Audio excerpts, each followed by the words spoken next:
बातमी आहे दिनकर पाटील यांनी केलेल्या वक्तव्यासंदर्भात नाशिकची जागा भाजपालाच मिळणार अशी इच्छा असा विश्वास दिनकर पाटील यांनी व्यक्त केला आहे। भाजपा इच्छुक उमेदवार दिनकर पाटील यांचं वक्तव्य सध्या समोर येत आहे। दिनकर पाटील यांनी हा विश्वास व्यक्त केलेला पाहायला मिळतोय। नाशिकची जागा ही भाजपालाच मिळणार, नाशिकची जागा ही भाजपाचीच आहे असं वक्तव्य दिनकर पाटील यांच्याकडून करण्यात येते असा विश्वास त्यांच्याकडून व्यक्त करण्यात आलाय।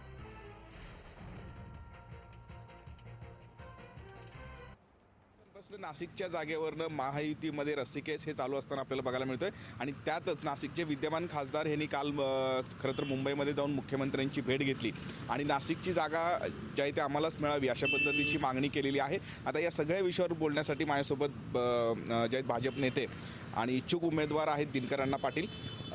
काल गोडसेंनी मुंबईमध्ये जाऊन शक्तीप्रदर्शन केलेलं आहे, मुख्यमंत्र्यांना सांगून ही जागा जे आम्हालाच मिळावी अशा पद्धतीची मागणी केली आहे। भाजपने सुद्धा या नाशिकच्या जागावर दावा केलेला आहे। या सगळ्या घटनेकडे कसं बघता?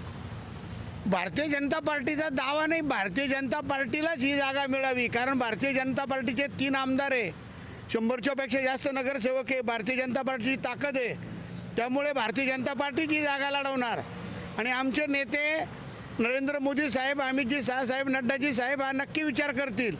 आणि हेमंत गोडसे 10 वर्षामध्ये निवडून आल्यावर 2 वेळा निवडून आला, ज्या मोदी साहेबांमुळे निवडून आला त्यांचा फोटोसुद्धा लावित नाही, इतका कृतज्ञ माणूस आहे।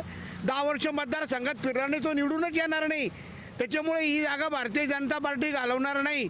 तर हे होते भाजपचे इच्छुक उमेदवार।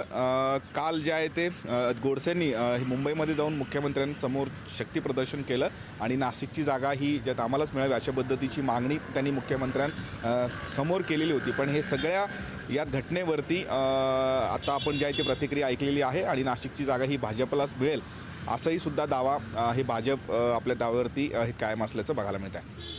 किरण गोटूर, जय महाराष्ट्र न्यूज, नाशिक।